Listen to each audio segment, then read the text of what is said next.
అట్లాగే దేహ బాధని మనసుకి చేరవేసేది కూడా ప్రాణం. మనం నడుస్తూ ఉన్నాం, ఇక్కడ దెబ్బ తగిలింది, వెంటనే మనసు గుర్తిస్తూ ఉంది. ఎందుకని? ఇక్కడ కూడా ప్రాణం ఉంది గనక ఆ ప్రాణశక్తి మనసుకి తెలియజేస్తూ ఉంది. కాబట్టి దేహంలో ఉండే పరిస్థితిని మనసులో ఉండేటువంటి స్థితిని దేహానికి తెలియజేసేటువంటిది ప్రాణం. అయితే ప్రాణం చేస్తూ ఉంది అంటే దీనిని దీనికి కొరియర్ లాగా అందిస్తూ ఉందే కానీ ప్రాణం తెలుసుకోగలదా అంటున్నాను. This the point. నిన్న చూసారా ప్రాణాన్ని గురించి? ఈ ప్రాణం తెలుసుకునే అవకాశం ఉందే? ఉంటే ప్రాణం తెలుసుకుంటుందా? తెలుసుకోలేదు. ఎందుకో తెలుసా?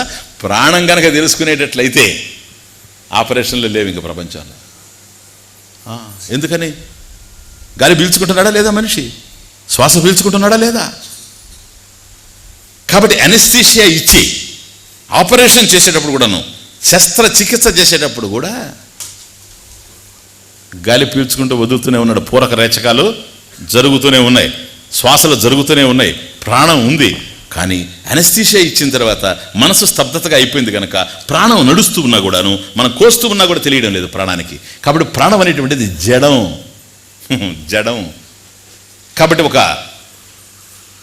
కవర్ తీసుకొని వచ్చి ఇచ్చిన పోస్ట్ మ్యాన్కి కవర్లో ఉండే విషయం ఎట్లాగైతే తెలియదో, కేవలం ఆ కవర్ తీసుకొని వచ్చి మనకి ఇస్తాడు. ఆ తర్వాత కవర్లో ఏముందనేది మనం చించి చదువుతాం టపాలు వచ్చిన తర్వాత. అట్లాగే ప్రాణం ఈ దేహానికి సంబంధించిన దాన్ని, మనసుకు సంబంధించినటువంటి విషయాన్ని దేహానికి చేరవేస్తూ ఉందే కానీ తెలుసుకునేటువంటి అవకాశం లేదు. It's not the knowing principle. Please, జ్ఞానం మాత్రం అందులో ఉండేందుకు లేదు. అయితే ఈ ప్రాణాన్ని ప్రకాశింపజేసేది ఎవరు? హిరణ్మయ. అది ఎక్కడ? హిరణ్మయ. కాబట్టి మనసును ప్రకాశింపజేసేది ఎవరు? హిరణ్మయ. దేహాన్ని సత్తా స్ఫూర్తిలో ఉంచేది ఎవరు? హిరణ్మయ. ఎక్కడున్నాడు ఈ హిరణ్మయ? పురుషయనాథ. పురుష అంతర్హృదయే ఆకాశ, హృదయస్య అంతః ఆకాశ అస్తి. తస్మిన్ అయం పురుష మనోమయ అమృతమయ హిరణ్మయ. కాబట్టి ఇటువంటి పురుషుడు అక్కడ ఉన్నాడు. సరేనా? ఇప్పుడు ఆయన మీద మనకు ధ్యానం జరుగుతూ ఉంది. ఇట్లా ధ్యానం చేసేటువంటి యోగి, ప్లీజ్, దీని మీద ధ్యానం చేసేటువంటి యోగి చివరి దశలో దాన్ని ఎలా పొందుతూ ఉన్నాడు అని అంటే, అంతరేణ తాలుకే ఏషస్తన ఇవావలంబతే సేంద్రయోని యత్రాసౌ కేశాంతో వివర్తతే వ్యపోహ్య శీర్ష కపాలే. అది ఆ తర్వాత ఫలం. భూరిత్యగ్నో ప్రతిష్టతి ఫలం, ఫలితం అదంతా కూడా. అంతరేణ తాలుకే. తాలు అనేది ఎక్కడుందంటే, ఈ నాలుక యొక్క ఆరంభం ఎక్కడైతే ఉందో దట్ ఈస్ తాలు. అక్కడే టాన్సిల్స్ ఉండేది. నాలుక యొక్క ప్రారంభం ఎక్కడ? ఇక్కడ ఎండ అయిపోతుంది. ఇక్కడికి వచ్చేటప్పటికి నాలుక అయిపోతా ఉంది, కనపడుతుంది. ఇది ప్రారంభం కాదు. చెట్టు యొక్క ప్రారంభం ఎక్కడ? అంతేగాని పైన చిటారుకొమ్మని కాదు. ఎందుకని? అక్కడ చివరి ఉంది. ఆకు చివర స్వామీజీ ప్రారంభం కాదు, కింద వేళ్ళ దగ్గర. అట్లాగే తాలు కనుక నాలుక యొక్క ఆరంభ స్థానం ఎక్కడైతే ఉందో, టాన్సిల్స్ అది చూచారా, అక్కడ అది స్టార్టింగ్ పాయింట్, అది తాలు అంటారు దాన్ని.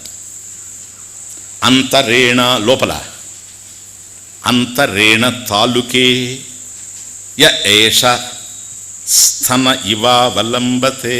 స్థన ఇవ స్థన అంతే, స్థనంలాగా ఉందని అర్థం, అంతే, ఇంకేం లేదు, పుచ్చములాగా. కాబట్టి ఒక గోవుకి మనం పొదుగు దగ్గర పాలు తీసేటప్పుడు ఏ విధంగా అయితే స్థనం ఉందో ఆ విధంగా ఉంది. ఎక్కడ? అంగిలిలో, మాంసఖండం. ఎంత యోగ మార్గం, మాంసఖండం. అక్కడి నుంచి కదిలితే సేంద్రయోని సహా ఇంద్రయోని. ఇక్కడ ఇంద్ర శబ్దం ఈశ్వర. కాబట్టి ఈశ్వరుని పొందుతాడు, బ్రహ్మప్రాప్తి. ఇదే బ్రహ్మలోక ప్రాప్తి. అహంగ్రహోపాసన గనక బ్రహ్మలోక ప్రాప్తి. కనుక సేంద్ర యోని ఎట్లా ఎత్రాసౌ కేశాంతో వివర్తతే శీర్షకపాలే వ్యపోహ్య. ఇదంతా నాడీ ఛేదనం, నాడీ భేదనం. అంటే మనలో 101 యోగ మార్గంలో యోగానికి ఉపకరించేటువంటి 101 నాడులు ఉన్నాయి. ఈ 101 నాడుల్లో 3 నాడులు ప్రధానంగా ఉంటాయి.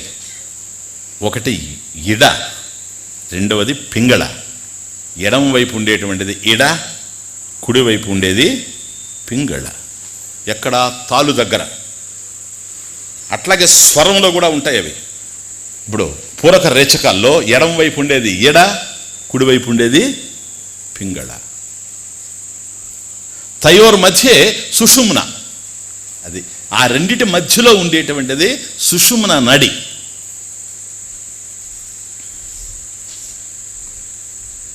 ఇడ, పింగళ, తయోర్ మధ్య, ఈ రెంటికి మధ్య ఏదైతే ఉందో ఇది సుషుమ్న నాడి. సుషుమ్న నాడి యోగశాస్త్రేషు ప్రసిద్ధ. కాబట్టి ఈ సుషుమ్న అనేటువంటిది యోగశాస్త్రంలో చాలా ప్రసిద్ధమైనటువంటి నాడి. ప్లీజ్.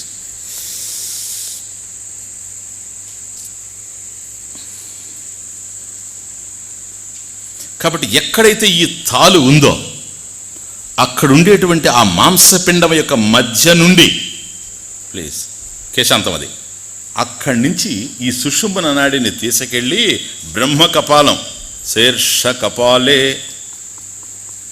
ఇక్కడికి తీసుకెళ్ళి దాన్ని అక్కడి నుంచి ఛేదించి బయటికి వెళ్ళిపోవడం ప్రాణం.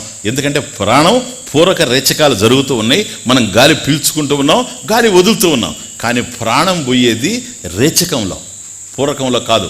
గాలి లోపలికి పీల్చినప్పుడు ప్రాణం పోదు, ఎందుకని గాలి లోపల ఉంది గనక. పోవడము అని అంటే బయటికి పోవడమే కానీ లోపలికి పోవడం కాదు. కనుక ప్రాణం పోయింది అని అంటారు. ప్రాణం ఉంది, ప్రాణం పోయింది. ప్రాణం ఉన్నది లోపల, ప్రాణం పోయేది బయటికి.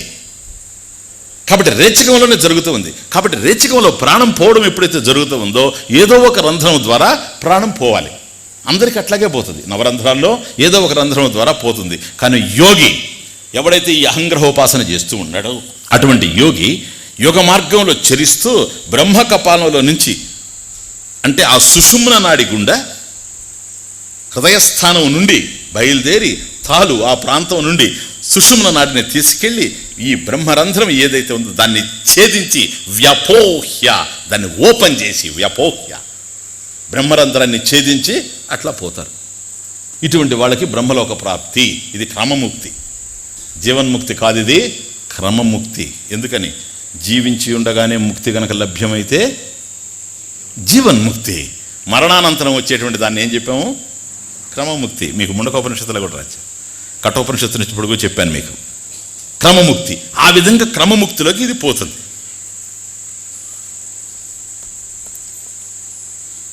అందువల్ల మన సంప్రదాయంలో సన్యాసిని ఎప్పుడూ కాల్చకూడదు, శవాన్ని ఎప్పుడు కాల్చాలి. అది మన పద్ధతి. పూడ్చడం మన పద్ధతి కాదు. శవాన్ని కాల్చాలి. ఎందుకంటే పూడుస్తూ పోతే అంతా శవాలే నిండిపోతాయి. ఆ విషయంలో కూడా మన మహర్షులకి సరైనటువంటి అవగాహన ఉండేది. దాన్ని దగ్ధం చేసేస్తే ఏది అందులో కలిసిపోతుంది, పంచభూతాల్లో అది అయిపోతుంది. కానీ ఒక్క సన్యాసిని మాత్రం కాల్చరు, పూడుస్తారు. ఎందుకనంటే ఏమో బ్రహ్మరంధ్రాన్ని ఛేదించుకొని పోతాడేమో, కాబట్టి దేహాన్ని కాల్చకూడదు. అది మేము చిన్నప్పుడు ఒకటి చూసాం. అంటే చూడడం అంటే నేను కళ్ళారా చూడలేదు, కానీ మా నాన్న చెప్తూ ఉండేవాడు. మేము చాలా చిన్నపిల్లలం, అంతా ఒక 5వ తరగతి 4వ తరగతి ఉండేప్పుడు అట్లా దాన్ని చాలా ఉత్సాహంగా విన్నాం. అది ఓహో ఇట్లాంటివి కూడా ఉంటాయని. అంటే ఎవరో ఒక దగ్గరలో ఒక సన్యాసి ఉంటే ఆయన చచ్చిపోతున్నాడని అప్పుడు అందరికీ చెప్పాడని, ఆయన చనిపోయిన తర్వాత ఇలా పెట్టమని, అప్పుడు ఒక గుంట తీసి ఆ గుంటలో ఆయన నిలబెట్టి కొబ్బరికాయలు కొట్టమన్నాడని. చేస్తారు కొందరు ఈ పనులు యోగ మార్గంలో ఉండేటువంటి వాళ్ళు. అంటే కొబ్బరికాయలు తీసుకొని తల్ల మీద కొడుతూ ఉంటారు. అట్లా చాలామంది తీసుకెళ్తారు. ఈ కొట్టేవాడు ఏమనుకుంటాడు, అట్లా కొట్టడం పుణ్యం అనుకుంటాడు, వాడి కర్మ. కాబట్టి ఆయన కొట్టమని చెప్పాడు కనుక కొబ్బరికాయలు కొడితే పుణ్యం అని. ఆయన ఉద్దేశం ఏంటంటే బ్రహ్మరంధ్రాన్ని ఛేదించుకొని పోవాలి. ఒకవేళ కనుక అట్లా నేను పోలేకపోతే కనీసం వీళ్ళు కొబ్బరికాయలు కొట్టినా అది ఓపెన్ అవుతుందేమోనని. ఇంతే, ఇంకేం లేదు. ఇదంతా దౌర్భాగ్యం. ఇదంతా దౌర్భాగ్యం. ఎందుకంటే భౌతికానికి సంబంధించిన విషయం కాదది, అది యోగానికి సంబంధించినటువంటి విషయం. ఆ విధంగా బ్రహ్మరంధ్రాన్ని ఛేదించి సుషుమ్నని తీసుకెళ్ళి అట్లా ఎవరైతే ఛేదించి శీర్ష కపాలే వ్యపోహ్య వాళ్ళు కూడాను బ్రహ్మప్రాప్తిని క్రమముక్తిలో పొందుతూ ఉంటారు. కాబట్టి మనకు ఇక్కడ స్వరం కూడా ఉంది, స్వరశాస్త్రం అంటారు. ఇదొకటి మళ్ళీ ఇక్కడ కనెక్షన్ లేదు కానీ వచ్చింది కనుక ఎడా పింగళ వచ్చింది కనుక చెప్తున్నా. ఇప్పుడు ఎడమవైపు నుంచి మనం ఇది ప్రాణాయామంలో కాస్త ముదిరి ముదిరి ముదిరి ముదిరి ముదిరి చివరికి ఇది స్వరశాస్త్రం కింద తిరుగుతుంది. ప్రాణాయామం కొద్ది ప్రారంభ దశ, తర్వాత పోయి స్వరశాస్త్రంలో చేరుతుంది. అది అంటే ఇప్పుడు ఎడమవైపు ఉండేటువంటి ఇప్పుడు మనకు రెండు ఇదన్నా తెలుసో తెలియదు, మనం గాలి పీల్చుకుంటాం కదా, ఎట్లా పీల్చుకుంటాం? రెండింటి ద్వారా పీల్చుకుంటాం, ఒకటేనా? అది రెండంట ఒకటే. మాట్లాడుతున్నాము, ఏ పెదవి కదులుతూ ఉందో మన సాయంత్రం వరకు తెలియలే. పీలుస్తున్నాము, ఎట్లా పీలుస్తున్నామో ఇప్పుడు. అహంకారాలు మాత్రం విపరీతంగా ఉంటాయి మనకు. ఎందుకంటే మన దగ్గర ఏం నడుస్తుందో మనకు తెలియడం లేదు. ఇంక దేన్ని చూసుకోను. సరేనా? ఒక చోట నుండే లాగేది ఒక 20 నిమిషాలు, 18 నిమిషాలు, 21 నిమిషాలు ఒక్కో మనిషిని బట్టి ఉంటుంది. వాళ్ళ ఆరోగ్యాన్ని బట్టి, వాళ్ళ యొక్క పరిస్థితిని బట్టి, మానసిక స్థితిని బట్టి కూడా ఉంటుంది. ఇప్పుడు అది ఎట్లా తెలుస్తుంది మీకంటే, ఇట్లంటే తెలుస్తుంది. ఇప్పుడు వద్దులే, అప్పుడే స్టార్ట్ చేశారు మొత్తం. ఎందుకంటే నాకు నేను అశోక్ కనపడలే, లేకపోతే ఇట్లా అన్నప్పుడు అంతా ఫోటోలు తీయించేస్తే ఇదేదో పెద్దదిగా ఉంది తమాషా. సినిమా ఇట్లా అన్నప్పుడు ఆపరేషన్ క్లియర్, ఏది లాగడం కాదు, కిందకు వదలాలి, రెచ్చకం. ఇట్లా కనుకంటే మీరు తెలుసు, ఒకసారి ట్రై చేయండి. మంచిగా కాదు ఇలా తెలుస్తుందే. మామూలుగా వదలండి, మరీ బిగ్గరగా అది మళ్ళీ వెళ్ళిపోయేటట్టు కాకుండా. ఇప్పుడు తెలుస్తుంది కదా, ఒకటే. కాబట్టి కొందరికి ఈ నాడి పనిచేస్తూ ఉంటుంది, లెఫ్ట్, అది ఎడ. ఒకవేళ రైట్ పనిచేసింది అనుకోండి, ఇది పింగళ. మళ్ళీ ఈ మధ్యలో వద్దు కానీ ఈరోజు డిస్టర్బెన్స్. ఒకవేళ ఇక్కడ బస్సు ఎక్కిన తర్వాత దిగేటప్పుడు చూడండి మారుతుంది. ఒక 20 నిమిషాలు, 20 నిమిషాలు, 18 నిమిషాలు ఆ ప్రాంతానికి మారిపోతూ ఉంటుంది. ఈ పక్క నుంచి ఇటు, ఈ పక్క నుంచి ఇటు మారుతూ ఉంటుంది. అంటే కొంతకాలం ఈడ, కొంతకాలం పింగళ. దీనికి ఒక శాస్త్రం ఉంది మధ్యలో. ఉదయం నిద్ర లేవగానే స్వరశాస్త్రం ఇది.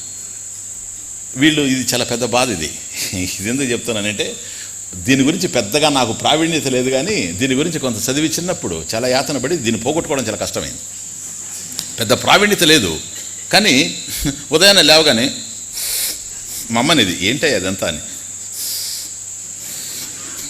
ఎందుకంటే ఇడానాడి కనుక ఉదయాన్నే నిద్ర లేవగానే కనుక పనిచేస్తూ ఉంటే దాని ప్రభావాలు ఎట్లా ఉంటాయి? ఈరోజు పనులు జరుగుతాయో జరగవా, అనుకున్నది జరుగుతుందో జరగదు, ఇవంతా ఉండే ప్రయాణాలకి అన్నిటికీ శకున శాస్త్రం లాగా అది స్వరశాస్త్రం. కాబట్టి ఈ స్వరశాస్త్రం, ఈ టెక్నిక్ తెలిసిన వాళ్ళు ఏం చేస్తారంటే సాధన, సపోజ్ ఇప్పుడు ఇడానాడి నడుస్తూ ఉందనుకోండి, ఆయన ప్రయాణం పోవాలా. ఇప్పుడు 5:30 లేచాడు నిద్ర, 6:30కి బస్సు. చూడండి ఎంత, ఇంకా ఒక దగ్గరే ఉండొచ్చు బస్ స్టాండ్, వేరే మనకున్నట్టే ఉండొచ్చు అనుకోండి. కానీ 45 మినిట్స్ ఈయన లేవాల, స్నానం చేసి అది ఇది ఇంకా టిఫిన్ అంతా ఉంది. అందుకని ఇప్పుడు ఇటు చూశాడు అనుకోండి, సపోజ్ ఈయన పోయేటువంటి మార్గం అది తూర్పా, పడమరా, ఉత్తరమా, దక్షిణమా, ఏ విధంగా పోతున్నాడు, దిక్కు ప్రధానమైంది. దిక్కుతో పాటుగా ఏ విషయంగా పోతున్నాడు, విషయ ప్రధానమైన విషయం. కాబట్టి ఒకవేళ పెళ్లి చూపులు పోతున్నాడా, లేకపోతే ఎవరైనా మరణమా?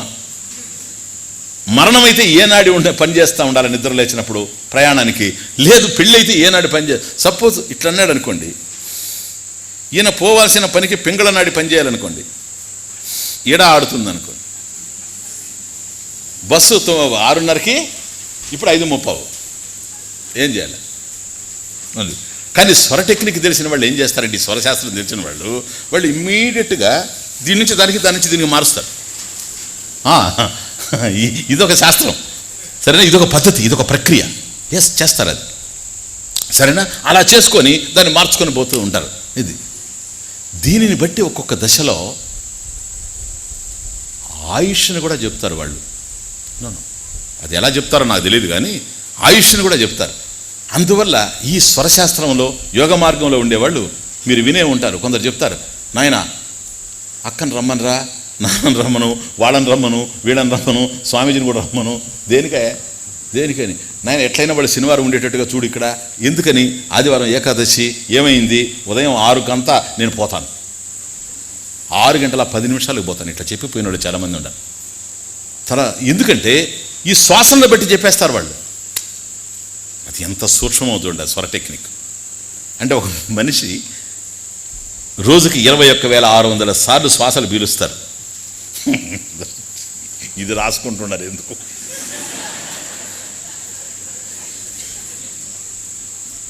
ఇది మనకేం ఉపయోగాలు ఇతరులు చెప్పడానికి. రోజుకి ఎన్నిసార్లు పీలుస్తున్నారో తెలుసా?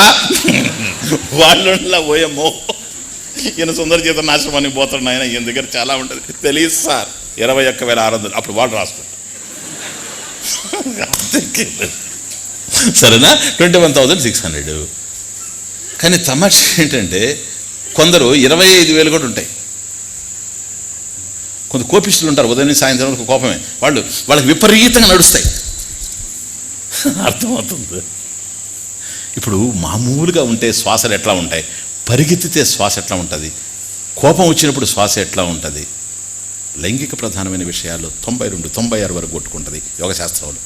అందుకని మరణం బిందుపతి అన్న జీవనం బిందు రక్షణాత్. సరేనా? ఇవన్నీ కూడాను జీవనం సర్వభూతేషు ఇదే. కాబట్టి దీన్ని, ఈ శ్వాసని, ఈ ప్రాణాన్ని రక్షించుకుంటూ ఉండాలి. ఒకప్పుడు స్పీడ్గా ఉద్రేకాలు, కోపాలు ఇవన్నీ వచ్చాయనుకోండి, స్పీడ్గా ఉంటుంది, అప్పుడు ఎక్కువ కొట్టుకుంటుంది. మనిషి తన జీవిత కాలంలో వెరీ ఇంపార్టెంట్, 70 బతుకుతాడా, 80 బతుకుతాడా, 90 బతుకుతాడా, ఎన్ని శ్వాసలు పీల్చాలి అనేది నియతి.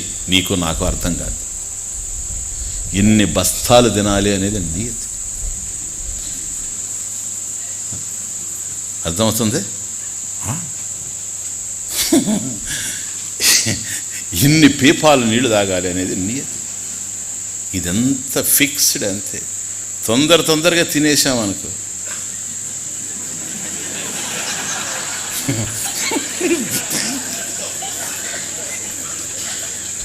అప్పుడు వెంటనే ఎమ్ముడు వస్తే, ఏమయ్యా వచ్చావేంటి, నేను 40 కదా, స్టాక్ లేదు సార్, నో స్టాక్ లేదు కనుక మీరు బయలుదేరండి. అందువల్ల అర్థమవుతుందా? అందుకని యోగ మార్గంలో ఉండేవాడు పద్ధతిగా పోతాడు. ఒక అర్ధ పొట్ట భోంచేయడం, ఒక పావు పొట్టగా నీళ్లు తాగడం, మిగతాది వ్యాక్యూమ్గా ఖాళీగా వదిలేయడం. సరేనా? మనం అట్లా కాదు. అంటే మన మీద కూడా ఆధారపడలేదు, మనది కూడా తప్పు కాదు, ఆ రుచుల మీద ఆధారపడి ఉంటాయి. మసాలా దోశ అనుకో 5, మామూలు దోశ 3, త్రయం, ఇది పంచకం. అర్థమవుతుంది? ఇట్లా పోతా ఉంటుంది. కాబట్టి శ్వాసలు కూడా అలా. అందుకని వాళ్ళు ఈ శ్వాసల్ని క్యాల్కులేట్ చేసేసి చెప్పేస్తారు. కాబట్టి దీంట్లో ఇడా పింగళ అయితే మధ్యలో సుషుమ్న ఉందని, సూక్ష్మాతి సూక్ష్మమైంది ఇది యోగ మార్గంలో. ఈ సుషుమ్న నాడి చాలా ప్రసిద్ధమైనటువంటిది యోగ శాస్త్రేషు. కాబట్టి దీనిని తీసుకెళ్ళి శీర్ష కపాలే వ్యపోహ్య, కాబట్టి ఆ కపాల భేదనం చేసి, సరేనా, బ్రహ్మరంధ్రం అంటారు దాన్ని, బ్రహ్మరంధ్రాన్ని ఛేదించి క్రమముక్తి బ్రహ్మప్రాప్తిని పొందుతారు. పొందిన తరువాత ఏంటండి ఆయన విషయం? ఈ అహంగ్రహోపాసన చేసిన వాడు పొందిన తర్వాత ఏమిటి? ఆ విధంగా పొందుతాడు. తర్వాత ఏంటి ఆయన విషయం? ఆయన ఎట్లా ఉంటాడు, ఏ విధంగా ఉంటాడు అంటే, కేవలం చివరిలో ప్రాణం పోయేటప్పుడు చేయొచ్చు అట్లా, సరేనా? అట్లాంటి వాడు ఏమవుతూ ఉన్నాడు తర్వాత? భోరిత్యగ్నౌ ప్రతిష్టతి భువరితి వాయౌ. అది భోహో ఇది అగ్నౌ ప్రతిష్టతి భువ ఇతి వాయౌ. అది ఇక కాబట్టి మళ్ళీ వ్యాహృతులు, భూ అనేటువంటి వ్యాహృతి రూపం అనేటువంటి అగ్ని నిన్న చూచాం కదా. అగ్ని ఏ వ్యాహృతి? భూ, భూరితి అగ్ని అని చూచాం కదా. కాబట్టి ఇక్కడ భూరిత్యగ్నౌ ప్రతిష్టతి అంటే ఇమం లోకే అగ్న్యాత్మన వ్యాప్నోతి ఇది. కాబట్టి అగ్ని స్వరూపంగా, ఇప్పుడు మన ఇంట్లో ఉండే అగ్ని వేరు, అక్కడ ఉండే అగ్ని వేరు, అక్కడ ఉండే అగ్ని వేరు, అక్కడ ఉండే అగ్ని వేరు, కానీ అగ్ని యొక్క అధిష్టాన దేవత అంతటా ఒక్కటే, సరేనా? మన ఇంట్లో వెలిగేటువంటి లైట్లు వేరు, వాళ్ళ ఇంట్లో లైట్లు వేరు, ఈ ఫ్యాన్ వేరు, ఆ ఫ్యాన్ వేరు, కానీ అన్నిటినీ నడిపేటువంటి విద్యుత్ శక్తి మాత్రం ఒక్కటే. కాబట్టి